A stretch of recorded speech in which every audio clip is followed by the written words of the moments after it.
कल जो हमने पढ़ा था उसमें पढ़ लिया था अबाउट डीमेरिट्स ऑफ उसमें क्या डीमेरिट्स थे, दो बातें तो करी थी।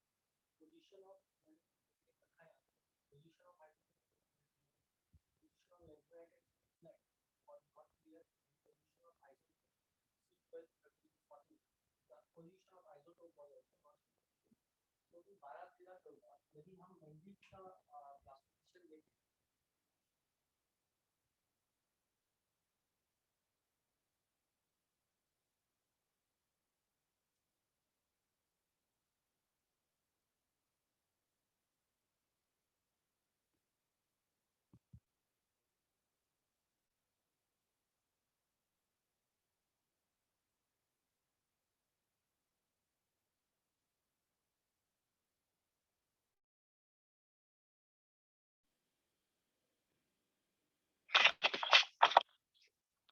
हेलो बेटा, आवाज आ रही है? ओके चलो। तो मेंडलीव का यदि हम क्लासिफिकेशन देखें तो वो ये कहता है कि जब एटॉमिक मास के बढ़ते हुए ऑर्डर में एलिमेंट को अरेंज किया जाता है तो वो अपनी प्रॉपर्टीज को रिपीट करते हैं after regular interval of time, है ना। तो C12 13 और 14 एक साथ नहीं रखे जा सकते, लेकिन इनकी प्रॉपर्टीज एक जैसी होती है। तो ये मेंडलीव के पीरियोडिक लॉ को ब्रेक कर देता, क्योंकि C14 को यदि नाइट्रोजन के साथ रखेंगे on the basis of mass तो प्रॉपर्टीज इसकी नाइट्रोजन जैसी नहीं हो। अब आता है चौथा पॉइंट। कल ये 3 पॉइंट हमारे हो चुके थे। आता है anomalous pair of element. Anomalous pair of element, ठीक है बेटा। यदि कोई पूछता है कि मेंडलीव की पीरियोडिक टेबल की सबसे बड़ी वैलिडिटी क्या है, तो प्रेडिक्शन ऑफ न्यूअर एलिमेंट, ठीक है बेटा। यदि कोई आपसे पूछता है कि मेंडलीव की पीरियोडिक टेबल की वैलिडिटी किस पॉइंट से प्रूव होती है, तो प्रेडिक्शन ऑफ न्यूअर एलिमेंट्स, ठीक है बेटा। सो एनामेलस पेयर ऑफ एलिमेंट्स, इसमें क्या हुआ था? इसमें ऐसा हुआ था बेटा कि नॉर्मली मेंडलीव क्या कर रहा था, बढ़ते हुए एटॉमिक मास के क्रम में एलिमेंट्स को अरेंज कर रहा था, ठीक है बेटा। लेकिन कभी कभी कुछ गड़बड़ हो गई। गड़बड़ क्या हो गई मैं आपको बताता हूँ। जैसे कि मान लो आप इधर में होगा,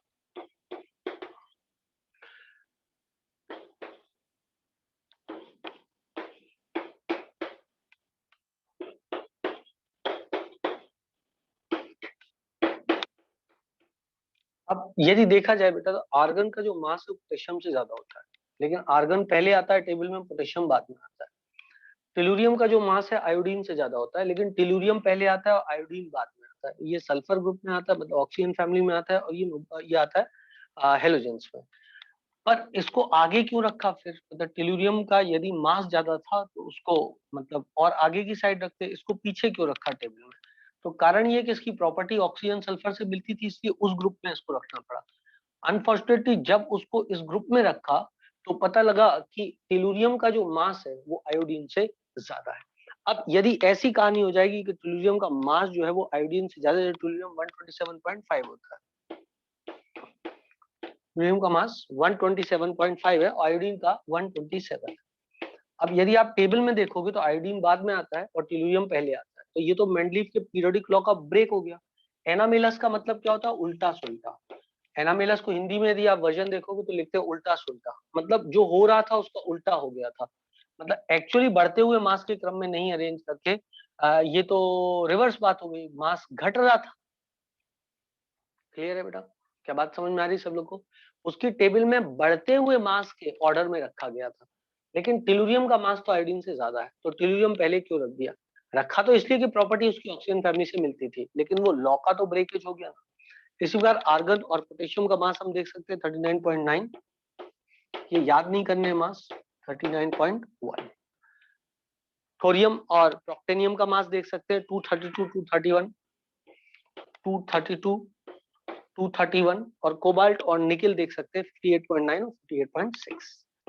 58.9 और 58.6 करेक्ट बेटा। अब ये यदि आपको याद करना है चार एनामेलस पेयर ऑफ एलिमेंट क्या थे, तो मैं आपको बहुत आसानी से याद करा देता हूँ। इसको आप ऐसे याद कर सकते हो, अरे खान, अरे खान, ठीक है, अरे खान, तेरी आई, तेरी आई, थापा। थापा समझते हो ना? नेपाली लोगों को थापा बोलते हैं ना, थापा को नहीं जानते, नहीं जानती। अब जानती का यहाँ पर कोई मतलब नहीं है, लेकिन आप इससे याद हो जाएगा आपको आखिरी। तो अरे खान तेरी आई थापा को नहीं जानते। बोलो बेटा, सबको बात क्लियर है बच्चों? याद हो गया सबको? कल जैसे याद कराया था वो भी याद था ना सब लोगों को? कल कल जो बताया था वो भी याद था, ये भी याद हो जाएगा।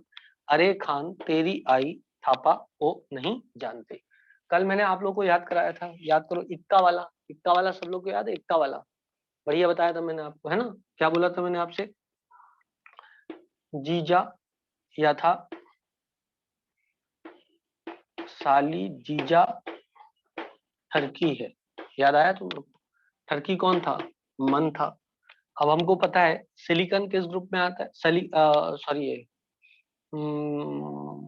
सही तो लिखा है सब कुछ। हाँ, सिलिकॉन, ये स्कैंडियम था, सॉरी सिलिकॉन नहीं था, स्कैंडियम था।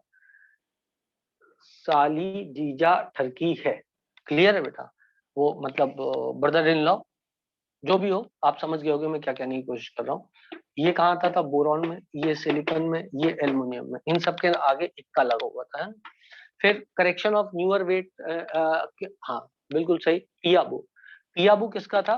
पियाबू था correction of some atomic weights, correction of some atomic weight. ठीक है, याद आया तुम लोगों को? याद आया सब लोगों को? पियाबू था वो, है ना? तो ये शॉर्ट फॉर्म याद करने से क्या फायदा होता है? इसको याद करने से ये होता है कि हम जो है वो जल्दी जल्दी जो है बड़े लंबे समय तक अपन को याद रहती है। ठीक है बेटा? अब कोई बच्चा पूछ रहा है ठरकी का मतलब क्या होता है? अब नहीं मतलब पता है तो कोई बात नहीं है, आप ऐसा समझ लो कि ठरकी का मतलब क्या होता है, थोड़ा दिल फेक टाइप का व्यक्ति, थोड़ा मतलब फ्लर्ट करने वाला व्यक्ति, ऐसा समझ सकते हो। क्लियर है बेटा इतनी बात? जिन्होंने पूछा उनको समझ में आ गया ना? हम क्लियर है इतनी बात? तो हिंदी में मतलब हिंदी बेल्ट में लोग ठरकी बोल देते हैं किसी को, तो उसका मतलब होता है थोड़ा फ्लर्ट करने वाला व्यक्ति। ठीक है बेटा? बोलो हाउ, बोलो हाउ। सबको याद हो गया ना? जो अब तक पढ़ाया सबको याद हो गया ना? बहुत बढ़िया। तो इसको नोट कर लो आप फटाफट, उसके बाद मैं आगे बढ़ता हूँ और आपको आगे का ज्ञान देता हूँ। ज्ञान की कोई कमी नहीं है, आपको सिर्फ ज्ञान प्राप्त करना है अच्छे से। आओ आगे बढ़े और आगे बढ़े। ठीक है बच्चों?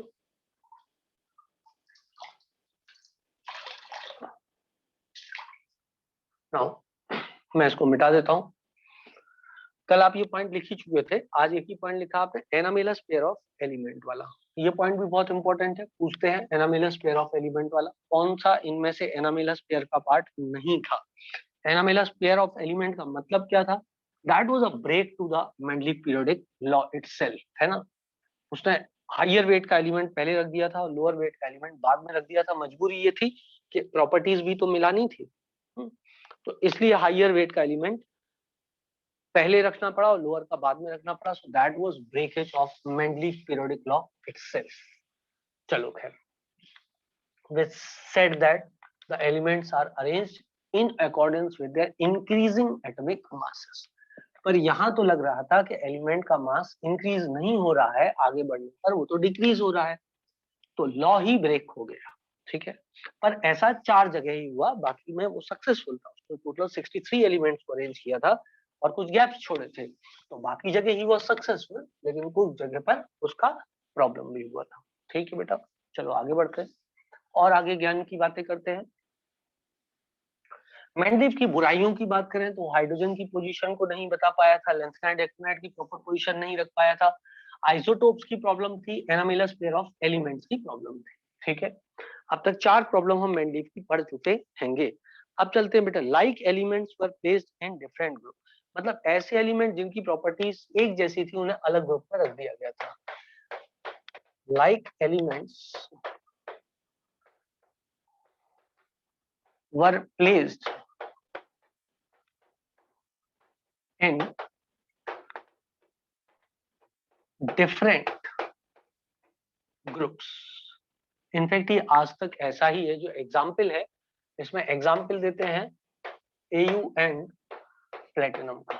आज भी प्लेटिनम और एयू अलग अलग ग्रुप में ही है, क्योंकि अब टेबल नंबर के आधार पर रेंज है और उसमें भी यही है कि दोनों लाइक एलिमेंट हैं, मतलब उनकी प्रॉपर्टीज एक जैसी होती है। यदि आपको याद हो तो गोल्ड और प्लेटिनम दोनों ही नॉन रिएक्टिव टाइप के होते हैं, याद है बेटा सब लोगों को?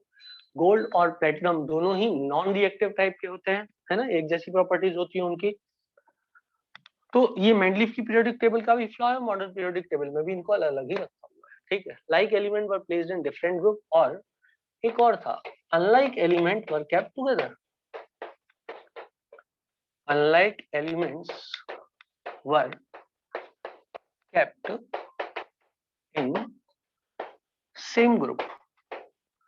यदि देखा जाए तो हम फर्स्ट ग्रुप को ले लेते हैं। तो जो फर्स्ट ग्रुप है मेंडलीफ का, उसको उसने दो भाग में बांटा है, ए और बी में। तो यदि देखा जाए तो जब वो ए और बी में फर्स्ट ग्रुप को बांट रहा है, तो वहां पर क्या होता है कि इधर एक ब्रिजिंग एलिमेंट हम लेते हैं सोडियम, और फिर इधर चला जाता है कुछ कुछ इस तरीके से, है ना। और फिर हम इसको ए और बी में बांट देते हैं। लिथियम सोडियम शुरू में ले लेते हैं, फिर ये इधर चला गया, ये आ गया कॉपर Ag Au, और यहाँ पोटेशियम, रुबिडियम, सीजियम, फ्रेंसियम, ये आ जाते हैं, ठीक है बेटा। जो लेफ्ट साइड में है वो 1A है, और जो राइट साइड में है वो 1B है। अभी एक ही ग्रुप में रखे हुए हैं, जबकि मैं आपको बताऊं ये नोबल मेटल होते हैं, नोबल एलिमेंट नहीं बेटा, नोबल मेटल, मतलब जिनमें रिएक्शन करने की टेंडेंसी बहुत कम होती है, जबकि ये हाईली रिएक्टिव मेटल होते हैं, हाईली रिएक्टिव मेटल होते हैं। तो बेटा हाईली रिएक्टिव मेटल्स को नोबल मेटल्स के साथ रख दिया था, रिएक्टिव मेटल्स, करेक्ट है बात। अब ऐसा क्यों हुआ होगा, यदि कोई ये सोचने लग जाए कि मतलब हमने तो ये पढ़ा है कि मेंडलीफ की पीरियोडिक टेबल में के प्रॉपर्टी सिमिलर थी, उसके आधार पे एक ग्रुप में रखा था, बोलो हो, बोलो हो, आई सपोज दैट आप बोल सकते हो इस बात को, है ना। तो ऐसा क्यों हुआ कि इनको एक साथ रख दिया गया, तो कुछ कुछ यदि हम इनकी रिएक्शन ऑक्सीजन से करें और इनकी रिएक्शन ऑक्सीजन से करें, तो इनके मोल रेशियो एक जैसे ही आते हैं। पोटेशियम K2O बनाएगा, ये भी जो है मोल रेशियो सिमिलर टाइप का मोल रेशियो जो है शो करेगा, ये Cu2O बना सकता है, Ag2O बना सकता है, Au2O बना सकता है। तो इन चीजों के कारण जो है इनको साथ में रख दिया गया, ठीक है। ये 1A हो गया और ये 1B हो गया, हालांकि इनमें सिमिलरिटी प्रॉपर्टीज में ज्यादा कुछ नहीं थी। हाँ ये जरूर है, जैसे हाइड्रोजन के साथ रिएक्ट करो और ऑक्सीजन के साथ रिएक्ट करो तो उनके मोल रेशियोज एक जैसे आ रहे हैं, लेकिन रिएक्टिविटी का यदि आप वो देखो कि किस ऑर्डर तक वो रिएक्ट करते हैं, कितना बहरा के रिएक्ट करते हैं, तो इसमें काफी ज्यादा अंतर है। क्लियर है बेटा इतनी बात। तो ये उसका फ्लॉ है कि इनकी रिएक्टिविटी में बहुत बड़ा अंतर है, इनकी रिएक्टिविटी में बहुत बड़ा अंतर है, फिर भी इनको एक साथ कैसे रख दिया गया। ओके बेटा, आई suppose that you understand this, they were all together different from each other, और फिर भी उनको एक साथ में रख दिया गया था, ठीक। एक लास्ट पॉइंट और, cause of periodicity was not known. So this is the seventh point, that is cause of periodicity. Cause of periodicity का मतलब that is why elements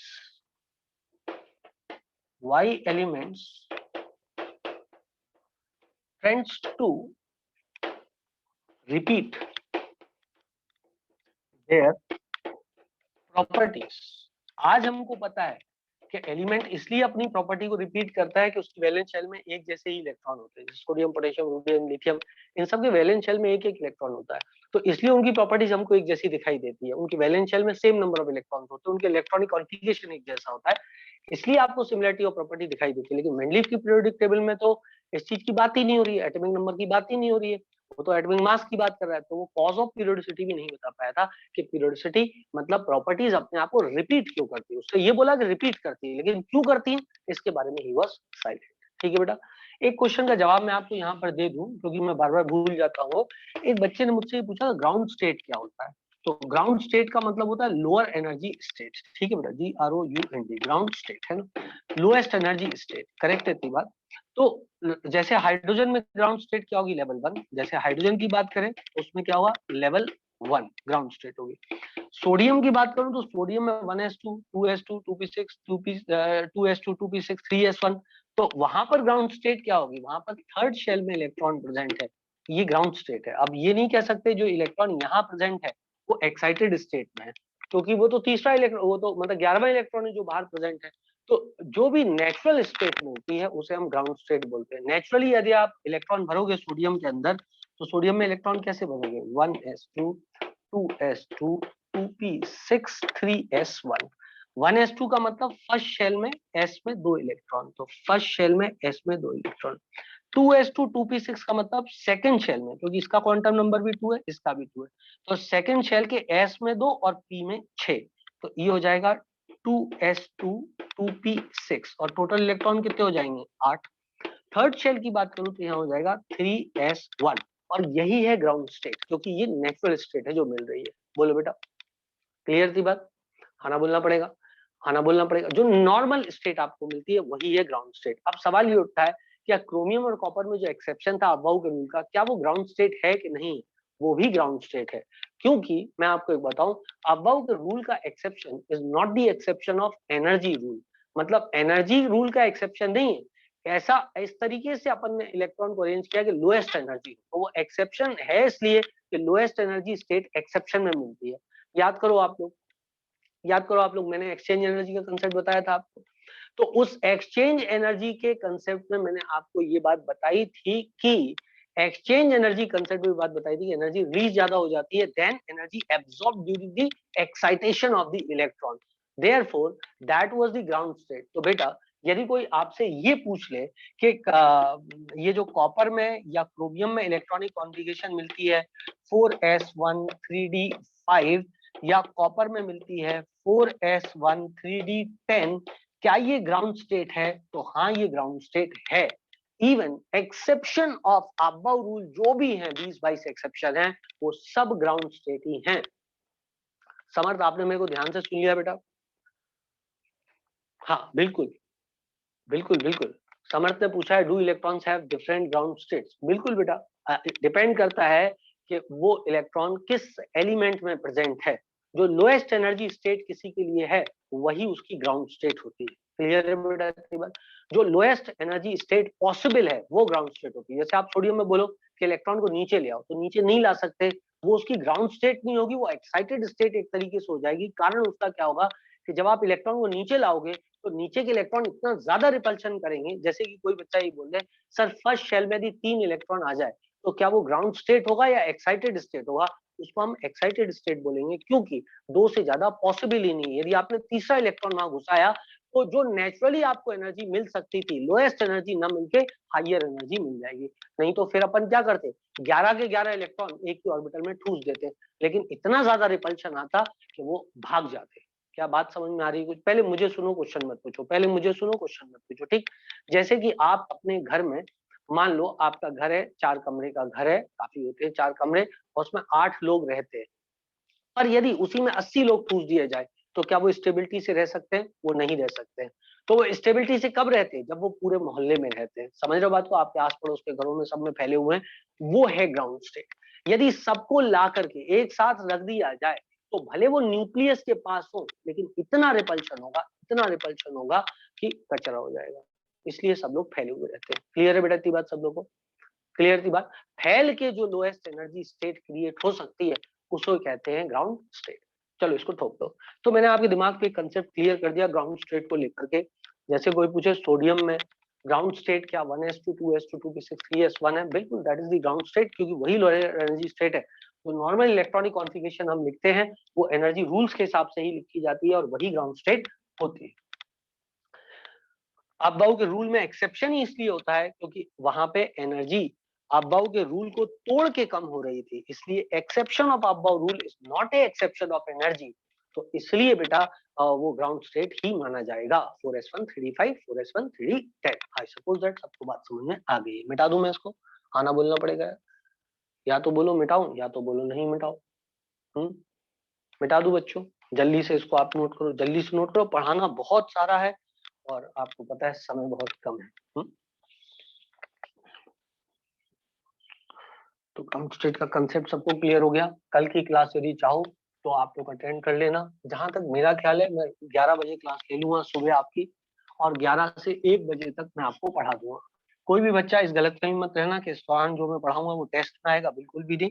आप यदि देखो तो मैंने आपको ऑलरेडी जो शॉर्ट नोट्स दिए हैं वो क्या है, फॉर्मूले फॉर्मूले लिख के दे दिए हैं। वही काम मैं कल करने वाला हूँ, आपको फॉर्मूलों का रिवीजन कराऊंगा, कुछ उस पर बेस्ड सवाल कराऊंगा, लेकिन कभी भी कोई ये मत सोचना ये टेस्ट पेपर है, बिल्कुल भी नहीं। पर कंसेप्ट तो बाहर नहीं जा सकता बेटा, क्योंकि कंसेप्ट बाहर कैसे जाएगा, मैं तो पूरा चैप्टर ही पढ़ा दूंगा कल के कल, ठीक है ना। तो दैट इज इट। पर फायदा किनको होगा, जो लोग पढ़ाई कर रहे हैं, जो पढ़ाई नहीं कर रहे हैं उनको फायदा नहीं होगा।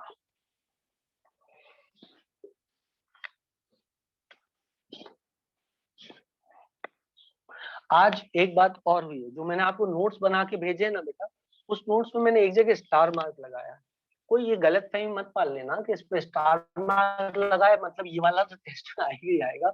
वो स्टार मार्क मैंने इसलिए लगाया कि वो फॉर्मूला मैंने आपको कॉपी पे नहीं लिखाया है, ठीक है बेटा। आपको जब पढ़ाया तब वो फॉर्मूला नहीं लिखाया, आज मेरे दिमाग में आया कि डायरेक्टली ये फॉर्मूला क्यों नहीं लिख दो, तो वो सोचने वाली बात ही नहीं रह जाएगी किसी बच्चे के लिए ज्यादा, है ना। तो इसलिए वो मैंने वहां पे स्टार मार्क आपको लगा दिया था कि आप उसको एक बार ध्यान से देख लें, है ना। वो 2 पाई आर बराबर एन लेमडा होता है ना, वो वाले फॉर्मूले में हल्का सा मॉडिफिकेशन मैंने किया था। तो मैं अभी तक क्या करता था, मैं लिखता था 2 पाई आर बराबर n lambda where r is radius in which the electron is present. तो मैंने आज क्या किया, मैंने ऐसा किया, इसको 2 pi A naught N square by Z लिख दिया था, बराबर एन लेमडा लिख दिया था, एन से मार दिया एन, और मैंने बोला अब डायरेक्टली लिख लो 2 pi A naught N by Z is equals to lambda. इस पे मैंने स्टार मार्क लगा दिया था। अब आपको सोचने की जरूरत नहीं है, आप डायरेक्टली लेमडा निकाल सकते हो, ठीक है बेटा। तो ये फॉर्मूला मैंने कभी आपको लिखाया नहीं था इस तरीके से, आज मैंने किया कि मेरे दिमाग में आया, मैंने कहा चलो इसको डायरेक्टली लिखते हैं, है ना बेटा। हाँ, कल की क्लास बेटा रिकॉर्ड होगी, बिल्कुल 100% रिकॉर्ड होगी, वो यूट्यूब पे अपलोड भी कर दूंगा मैं, क्योंकि इसलिए भी अपलोड करना है कि आपको ये पता लगना चाहिए ना कि 2 घंटे के अंदर पढ़ा था उससे पेपर में क्वेश्चन आया कि नहीं आया। अभी होना है ना नीट, अगस्त सितंबर जब भी हो जाए।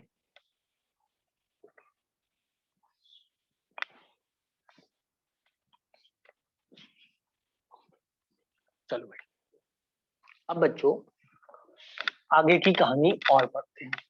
आगे की कहानी क्या है, आगे की कहानी ऐसी है कि ये था मैंडलीफ हो गया, है ना। अब बेटा मैंडलीफ के बाद में आता है मॉडर्न पीरियोडिक टेबल और modified Mendeleev periodic table. Modern periodic table और modified Mendeleev periodic, modified Mendeleev periodic table, I suppose that ऐसे बोला, modified Mendeleev periodic table. This was given by Mosley. Mosley एक बेटा साइंटिस्ट है, British scientist है, given by Mosley।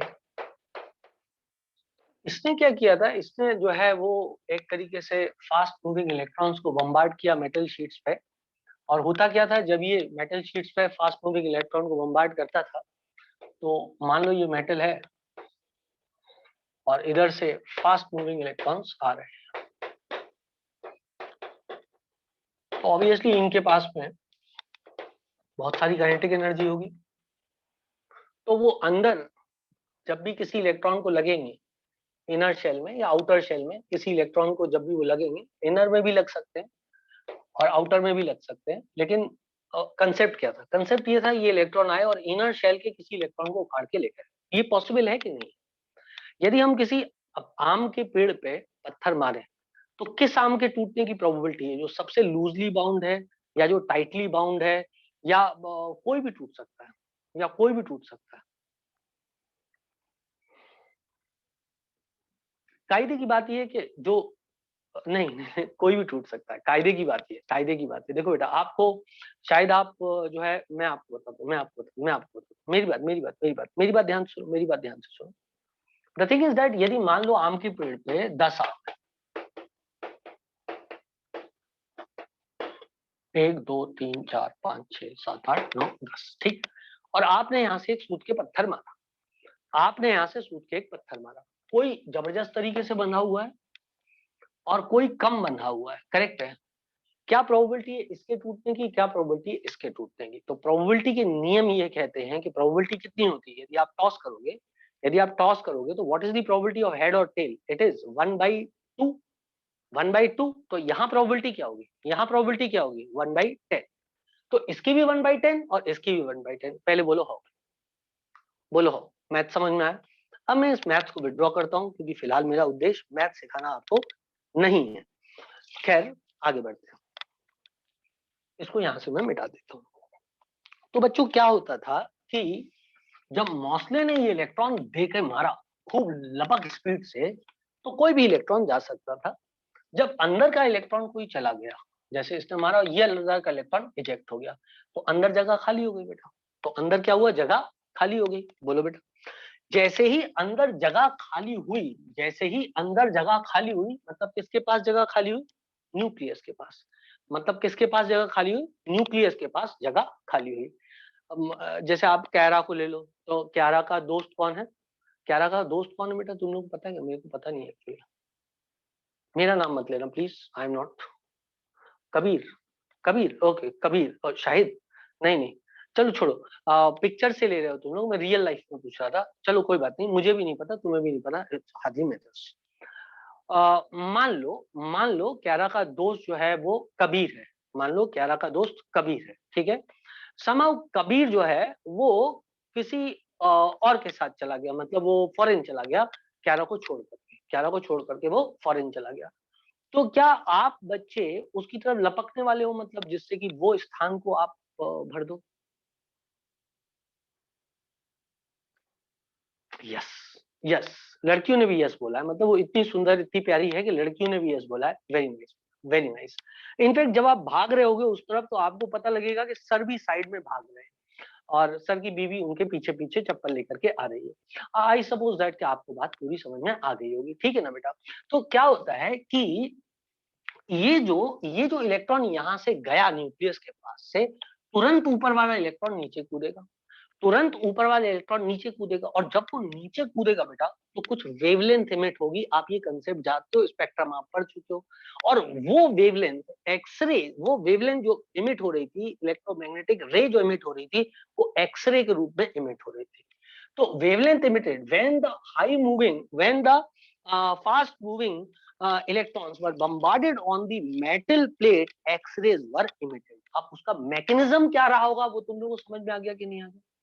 X-rays कैसे emit हुई होगी वो बात समझ में आई कि नहीं? आ गई, शाबाश। चलो अब सुनो बेटा, वो एक्सरेज को जो इमिट हुई एक्सरेज, उसके लिए फ्रीक्वेंसी निकाली गई और ये पाया गया कि जो फ्रीक्वेंसी थी, वो फ्रीक्वेंसी का एक रिलेशनशिप आ रहा था एटॉमिक नंबर से। सो ही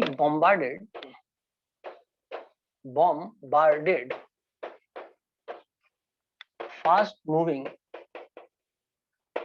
electrons on metal surface on different metal surfaces and found that X-rays were emitted. X-rays were emitted and lambda of X-rays was directly proportional to Z. Oh, sorry.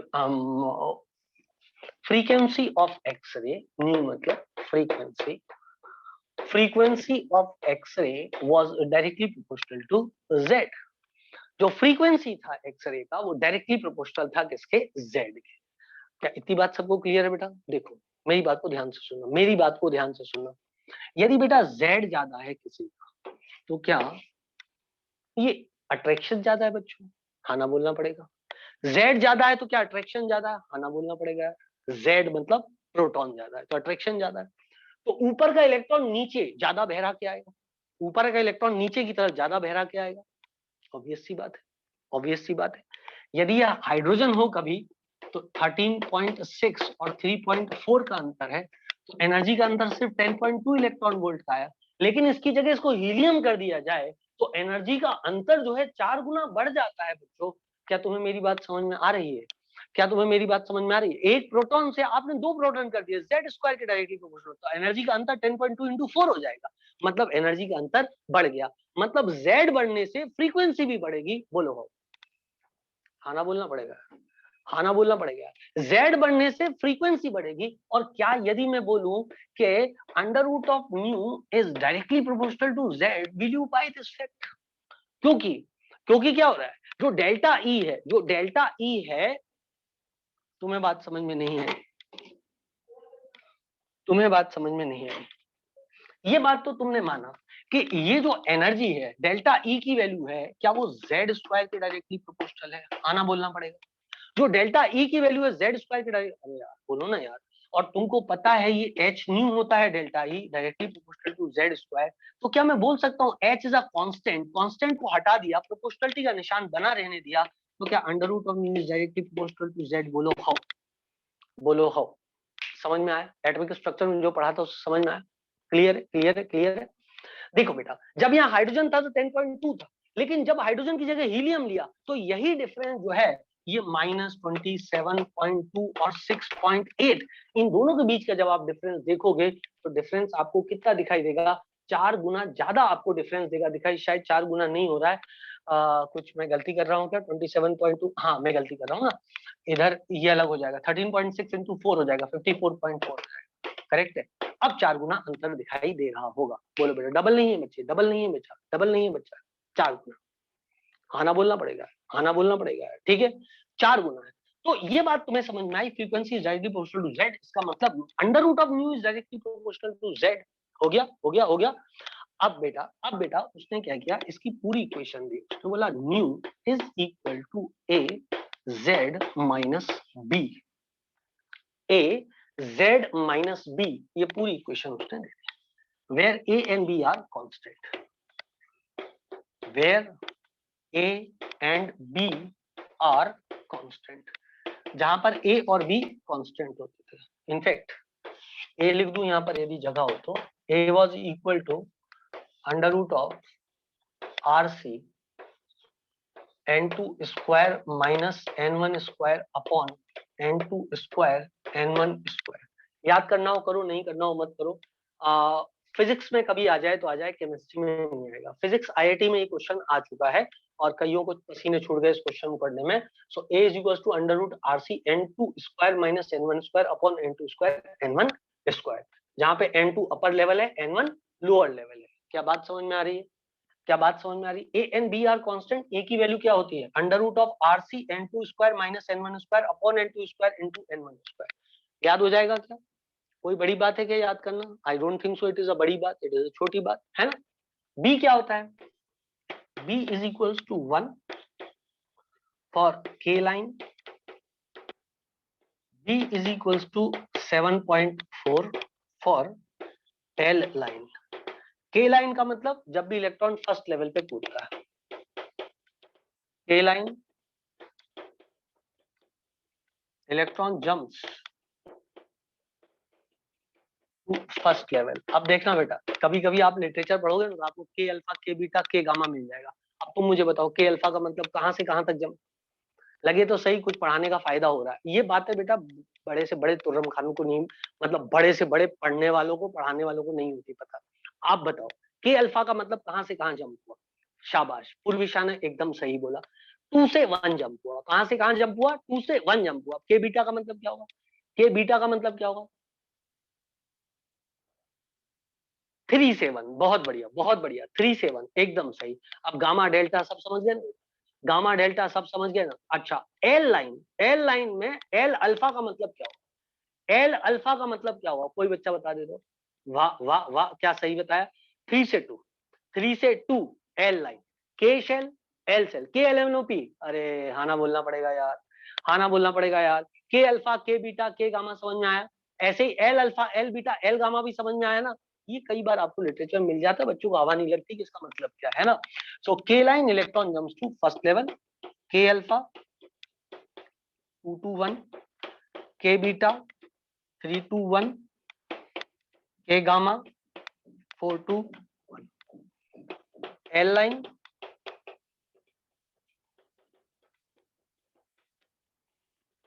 electron jumps to second level.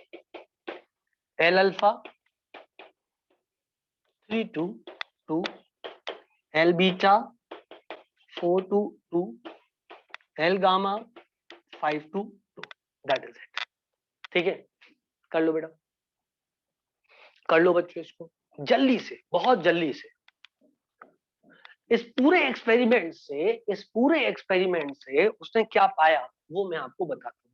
सबसे पहले nu directly proportional to Z, ये आपको समझ में आ गया। फिर nu is equal to A into Z minus B, ये आपने याद किया, मैंने आपको याद कराया। ए की value under root R C N two square minus N one square upon N two square into N one square, और बी की वैल्यू 1 थी के लाइन के लिए, और बी की वैल्यू 7.4 थी एल लाइन के लिए। ये एक्सपेरिमेंटली फाइंड आउट करते थे। क्लियर है बेटा? हाँ ना बोलना पड़ेगा बच्चों। के गामा मैंने कुछ गलत लिख दिया क्या? 4 to 1 है ना? हाँ बिल्कुल 4 to 1 है, सही बेटा। ठीक है, चलो आगे बढ़ जाएं, आगे बढ़ते हैं। अब सुनो आप मेरी बात को ध्यान से बच्चों। अब आपकी इच्छा है, आपको बोलना पड़ेगा, आपको बोलना पड़ेगा। आप कहो तो आईआईटी 2014 में एक सवाल आया था फिजिक्स में, आपको करवा दूं इसका। यदि आप बोलोगे कि हाँ ये पूरा समझ में आ रहा है तो करवा देता हूँ, यदि आप बोलोगे नहीं आ रहा है तो नहीं करवाऊंगा, ठीक है ना? पर सवाल ऐसा है कि अच्छे से अच्छे लोगों से नहीं बनेगा, सच बात तो ये। अभी तक तो तुम्हारे आसपास जो भी पढ़ रहा होगा एक से हिलेगा भी नहीं, बनना तो दूर की बात है। तो कहो तो मैं करवा दूं, और नहीं कहो तो रहने दे। इतना पूरा समझ में आ गया, कर लोगे सवाल तो जल्दी जल्दी कर लें, थोड़ा थोड़ा जल्दी जल्दी कर लें। चलो थोड़ा जल्दी जल्दी कराते, ठीक है ना? ये आईआईटी 2014 फिजिक्स में सवाल आया है, और एक आईआईटी 2008 फिजिक्स में सवाल आया है। दोनों सवाल मैं आपको बता,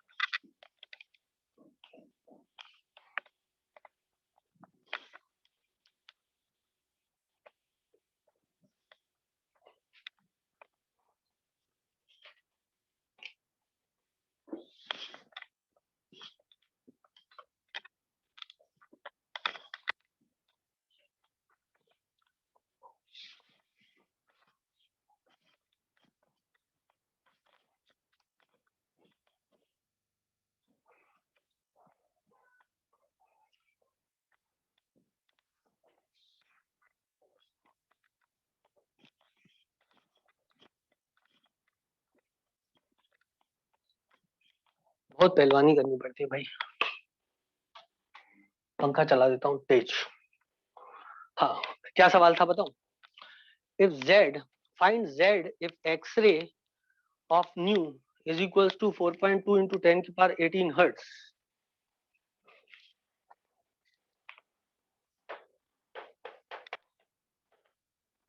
Find z if x-ray emitted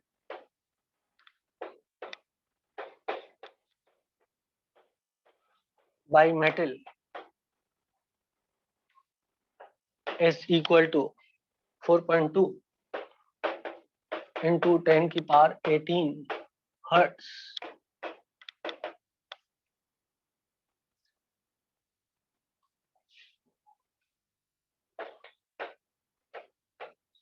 X-rays were produced on transition from L to K shell, L to K shell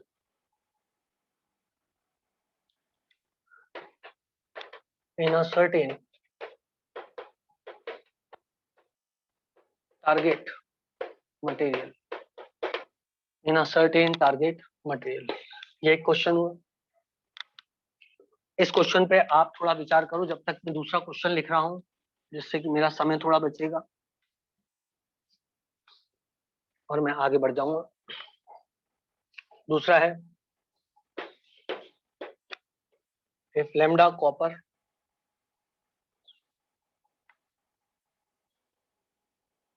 of if lambda copper is lambda for K alpha X-ray line of copper Z बराबर 29 and lambda molybdenum is lambda for K alpha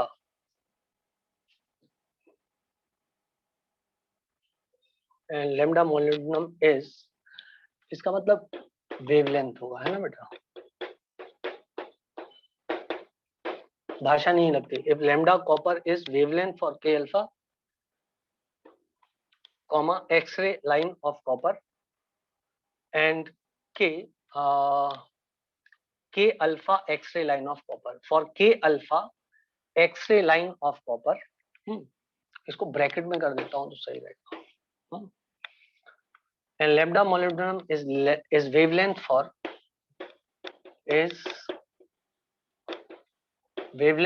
K alpha line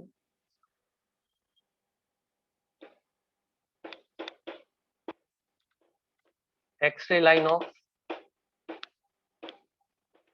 molybdenum Z बराबर 42. Find out lambda copper upon lambda molybdenum.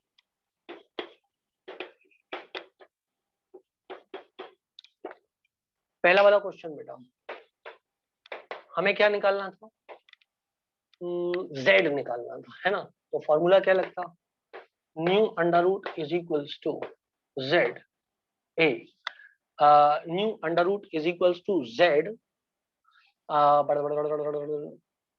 Is equals to A Z minus B, यही था formula बेटा, nu under root is equals to A Z minus B, यही formula था। I suppose that यही formula था। या A की value आप निकाल सकते हो, A इज इक्वल्स टू, मैंने क्या बोला था, A is equals to RC, वहां अंडर रूट नहीं लगाया था शायद बेटा, RC क्या है, हाँ RC where C is the velocity of the light, A was equals to RC N2 square N1 square upon N2 square N1 square। मैं शायद वहां पे अंडर रूट लगाना भूल गया था, शायद मैं वहां पे अंडर रूट लगाना भूल गया था, प्लीज वहां पे अंडर रूट लगा लेंगे, है ना। तो क्या मैं यहाँ पे लिख सकता हूँ nu is equals to A square Z minus B का होल स्क्वायर, खाना बोलना पड़ेगा यार, खाना बोलना पड़ेगा यार, क्या nu is equals to A square Z minus B का होल स्क्वायर। ए की वैल्यू कितनी आ जाएगी, ए की वैल्यू आ जाएगी RC N2 square N1 square, तो क्या ये 3 आ जाएगी अपॉन 4 आ जाएगी बेटा, अल्फा लाइन है ना, अल्फा लाइन है ना, तो अल्फा लाइन है तो N2 square minus N1 square मतलब 2 से 1 में कूदा है 42। बेटा ये नीचे क्यों, तुम लोग मेरे को इतना डिस्टर्ब क्यों, मैं ये सॉल्व कर रहा हूँ तुम इस क्वेश्चन को मेरे से बात कर रहे हो, प्लीज ऐसा मत करो, इधर इधर रहो भी, इधर रहो भी, है ना। अब R की वैल्यू तुम लोगों को पता है क्या होती है, R इज 1.1 इंटू 10 की पावर, R की वैल्यू सबको पता है कि नहीं पता बेटा, R की वैल्यू सबको पता है ना, R इज 1.1 इंटू 10 की पावर 7, पता है। C की वैल्यू कितनी है, 3 इंटू 10 की पावर 8 इंटू 3/4, ये वैल्यू आ गई। B की वैल्यू कितनी है बेटा, 1 है। Z की वैल्यू क्या करनी है, मेरे को निकालनी है। क्या सॉल्व हो सकता है क्वेश्चन, खाना बोलना पड़ेगा, क्या सॉल्व हो सकता है क्वेश्चन, क्या सॉल्व हो सकता है। आर की 3 वैल्यू, अरे नहीं बेटा ये फ्रीक्वेंसी वाला है ना, ओ मेरी गलती मेरी गलती मेरी गलती मेरी गलती। बहुत बढ़िया, एक बच्चे ने बताया सर आर की वैल्यू गलत है, बहुत बढ़िया सुंदर। आर की वैल्यू क्या होनी चाहिए यहाँ पर, सोचो, यदि सब कुछ फ्रीक्वेंसी के टर्म्स में लिखा हुआ है तो आर की वैल्यू क्या होगी बच्चों, क्या मैंने आर की वैल्यू यहाँ पर आपको कुछ 1.5 इंटू 10 की पावर कितनी लिखाई थी बेटा आर की वैल्यू, मैं तो खुद ही भूल गया, 3.3 इंटू 10 की पावर 15, शाबाश एकदम सही बताया एक बच्चे ने। तो यहाँ आर की वैल्यू मैं लिख दूंगा 3.3 इंटू 10 की पावर 15, बस ये गणित सॉल्व कर लेना है और आपका आंसर जो है जेड के लिए आ जाएगा। क्या आप ये गणित सॉल्व कर सकते हो, आना बोलना पड़ेगा। तो आज मेरे को सॉल्व करके कोई बताना डाउट ग्रुप पे, डाउट ग्रुप पे इसका आंसर कोई मेरे को बताना। 48 है, पता नहीं बेटा, मेरे को नहीं पता, मैंने सॉल्व नहीं किया। जो भी आंसर आ रहा है, यदि 42 आ रहा है तो गुड, 42 आ रहा है हर्षित, हैव यू कैलकुलेटेड, 43 आ रहा है बेटा ये माइनस नहीं किया होगा शायद, बी की वैल्यू 1 है ना, तो ये माइनस प्लस कर लेना, जिसका 42 और 43 में ये डिफरेंस हो सकता है, ठीक है ना। मैं आपको इसका पूरा सोल्यूशन करके दे दूंगा ग्रुप पे, क्यों? क्योंकि अभी मैं कैलकुलेट नहीं करना चाहता, है ना। कर लोगे ना, मैंने सारी वैल्यू पुट कर दी है, अब आप कैलकुलेट करो। चलो ये वाले का आंसर, क्या दोनों में एक ही टाइप की लाइन है? तो क्या मैं लिख सकता हूँ लैम्डा कॉपर, सोल्यूशन यदि लिखूंगा तो क्या मैं लिख सकता हूँ बेटा, lambda copper upon lambda molybdenum is equal to, क्या क्या कट जाएगा बताओ, क्या क्या कट जाएगा बताओ, क्या एक ही वैल्यू कट जाएगी? हाँ ना बोलना पड़ेगा यार, एक ही वैल्यू तो कट जाएगी। अरे यार रेशो है ना, तो एक ही वैल्यू तो दोनों में सेम आनी है, क्योंकि एक ही लाइन है, अलग अलग लाइन होती तो एक ही वैल्यू नहीं कटती, लेकिन एक ही लाइन है दोनों के लिए, के अल्फा तो ए तो कट जाएगा, तो जेड, तो क्या मैं लिख सकता हूँ, तो क्या मैं लिख सकता हूँ, मेरी बात को ध्यान से सुनना बच्चों, मेरी बात को बहुत ज्यादा ध्यान से सुनना, ठक ठक। क्या? अच्छा लेमडा इज इनवर्सली प्रोपोर्शनल होता है? अरे भाई lambda is inversely proportional to frequency, आना बोलना पड़ेगा, आना बोलना पड़ेगा। तो बेटा आपको पता है ना, frequency is inversely proportional to lambda, is directly proportional to Z minus B, Z minus V. तो क्या फॉर्मूला हो जाएगा Z1, नहीं ये क्या है, wavelength lambda 1 Z1 minus B is equal to lambda 2 Z2 minus B. कुछ पल्ले पड़ा कि नहीं पड़ा भाई? इनवर्स रिलेशनशिप है कि नहीं, एक बात जल्दी बताओ, इनवर्स रिलेशनशिप है? हाँ नहीं पड़ा तो अब देखो, इनवर्स रिलेशनशिप है, ये पल्ले पड़ा। अरे इनवर्स रिलेशनशिप ये तो समझ में आया ना बेटा, क्योंकि nu is inversely proportional to lambda. तो lambda copper upon lambda molybdenum, A तो कट जाएगा, तो क्या मैं लिख दूं Z molybdenum minus 1 upon Z copper minus 1 का स्क्वायर। बोलो बेटा, आना बोलो, आना बोलो, आना बोलो। क्या मैं लिख सकता हूं? क्या किसी को डाउट है स्क्वायर क्यों लगाया? क्या किसी को डाउट है स्क्वायर क्यों लगाया? क्योंकि वहां अंडर रूट ऑफ फ्रीक्वेंसी था। तो न्यू करने के लिए क्या हो जाता, क्या न्यू का फॉर्मूला ए स्क्वायर जेड माइनस बी का होल स्क्वायर है बेटा, ए स्क्वायर तो कट जाएगा, तो क्या बचेगा जेड माइनस बी का होल स्क्वायर, और बी क्या है 1 है, क्योंकि लाइन कौन सी है, अल्फा लाइन है, कौन सी वाली, के सीरीज की। बेटा है तो सवाल डिफिकल्ट, लेकिन यदि आपने फॉर्मूला ढंग से सीख लिया था तो आपसे सवाल बन जाएगा। दोनों सवाल आईआईटी के, एक 2014 का है, एक 2003 का है। आप अपने पैरेलल तैयारी करते हुए किसी भी बच्चे से पूछो तो हवा नहीं लगेगी सवाल की एक बार, जो तैयारी कर चुके हैं उनसे पूछो, उनको भी हवा नहीं लगेगी। पर यदि आपने सवाल को कर लिया हो और आप इसको सीख गए हो तो आप अपने आप को मुबारकबाद बोल सकते हो कि मॉडर्न फिजिक्स का बहुत देर में आने वाला सवाल आज हमने क्रैक कर दिया। ठीक है, ठीक है, कितने परसेंट आ गया समझ में? पहला बेसिक फॉर्मूला तनिषा को नहीं आया समझ में, भागश्री को आ गया, सहज को आया थोड़ा बहुत, वैदेही को 99 आ गया, किसी को 30 आया, किसी को व्हाटएवर, 30 का कैलकुलेशन कैसे किया मुझे नहीं पता, खैर जो भी हो। मेरी बात को आप, अब मैं इसको और आगे एक्सटेंड नहीं कर रहा हूँ, आपको करना है ये करो, नहीं करना है मत करो, क्योंकि ये आपके केमिस्ट्री पॉइंट ऑफ व्यू से बहुत हायर लेवल का है। यदि आ गया अच्छी बात, नहीं आ गया तो भी अच्छी बात, ठीक है ना। यदि आप सीखना चाहते हो तो आपको क्या करना चाहिए, आपको क्या करना चाहिए, आपको इसको वीडियो लेक्चर में वापस से देखना चाहिए, क्योंकि सिर्फ कैलकुलेशन है, बाकी कुछ नहीं, बाकी तो सब फॉर्मूला है, वो तो मैंने लिख दिया था। नहीं वापस नहीं बताऊं, मेरे पास इतना टाइम नहीं बेटा। मैं क्या है, आपको बहुत अच्छे लेवल का सवाल तो कराऊंगा कोई ना कोई बीच में, जिससे आपका एक आध बच्चा भी कोई उसको पकड़ ले तो ठीक है, लेकिन आप सोचो उसको बार बार रिवाइज कराऊं तो नहीं कराऊंगा, क्योंकि ये सवाल हर बच्चे के लिए है ही नहीं, ठीक है ना बेटा। एक आध सवाल तो ऐसा करा सकता हूँ ना बच्चे, टेस्ट में भी पूछ सकता हूँ ना एक आध सवाल तो अच्छे लेवल का। 45 में से तुम मान के चलो 43 से 44 क्वेश्चन में बिल्कुल नीट लेवल के ही पूछूंगा, एक या दो क्वेश्चन मैं आपसे नीट लेवल से थोड़े ऊपर लेवल के भी पूछूंगा। क्यों? क्योंकि बेटा डिस्टिंग्विश होना चाहिए ना, जो बच्चा बहुत मेहनत कर रहा है और जो बच्चा उतनी मेहनत नहीं कर रहा है, उन दोनों की रैंकिंग में कुछ तो कहीं तो अंतर आया। 4 सब्जेक्ट में एटलीस्ट 8 क्वेश्चन तो, जहाँ एक बहुत अच्छे बच्चे को मौका मिले अपनी रैंक प्रोड्यूस करने का, वो तो उसका अधिकार है। तो दो एक क्वेश्चन आप मान के चलो मैं आपको बहुत सुंदर लेवल के दूंगा। ये उन्हीं क्वेश्चन में से एक क्वेश्चन था जो कि बहुत बढ़िया लेवल का क्वेश्चन था, ठीक है। अब चलो जल्दी से फॉर्मूला रिवाइज करो जब तक मैं इसको बता रहा हूँ। फॉर्मूला क्या था जल्दी से बोलो यार, फिर मैं वापस से उसको बताता हूँ रिलेट करके। फॉर्मूला जल्दी से बोलो क्या था। फॉर्मूला था under root nu is equal to A Z minus B, where A and B were constant. बस इतना ही केमिस्ट्री में आता है, जितना अभी अभी मैंने आपको बोला। आलसी लोगों ने अभी भी रिवाइज नहीं किया होगा, सोच रहे होंगे सर तो कर रहे हैं रिवाइज, हम क्यों करें, हमने फीस दी है, हम तो नहीं पढ़ेंगे। जिन्हें पढ़ना है अच्छे से उन्होंने अब तक फॉर्मूला रट्टा मार लिया होगा, है ना। बोलो आ गया, हो गया फॉर्मूला याद, हो गया फॉर्मूला याद, खाना बोलना पड़ेगा। हो गया सबको फॉर्मूला याद, ओके। लास्ट वाले सवाल का जो जवाब है वो है 2.14 और समथिंग लाइक दिस, है ना।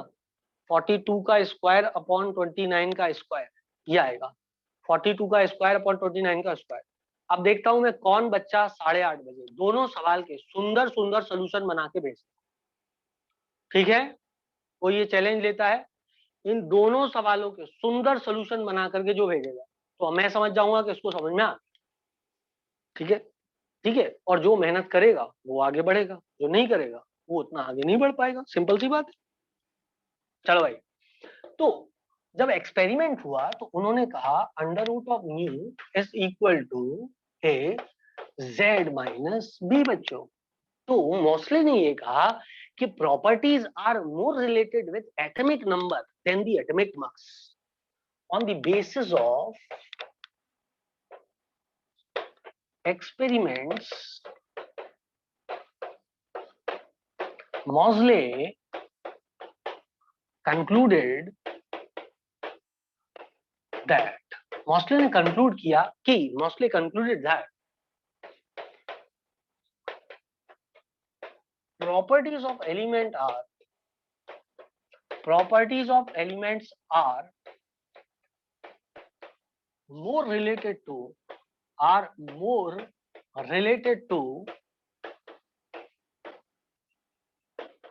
atomic number than the atomic mass, are more related to atomic number than atomic mass, ठीक है बेटा।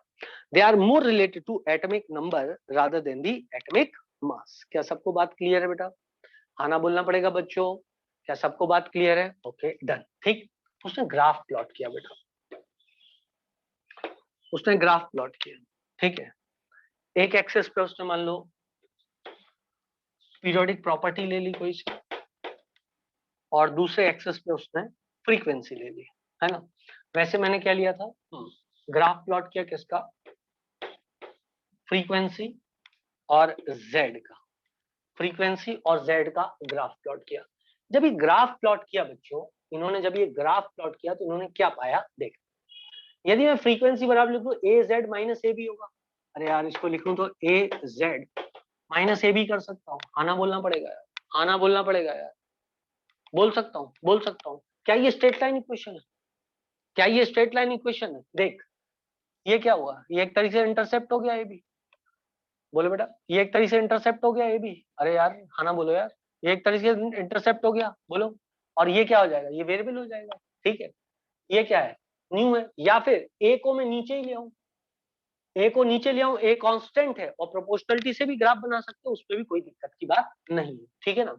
खैर, तो इन्होंने क्या देखा, इसके और इसके बीच में जो एक ग्राफ बना, वो ग्राफ एक स्ट्रेट लाइन आता था, जबकि जब यही ग्राफ उन्होंने एटॉमिक वेट के साथ लिया था बेटा, तो वो ग्राफ जो है स्ट्रेट लाइन में आकर के कुछ यूं जा रहा था।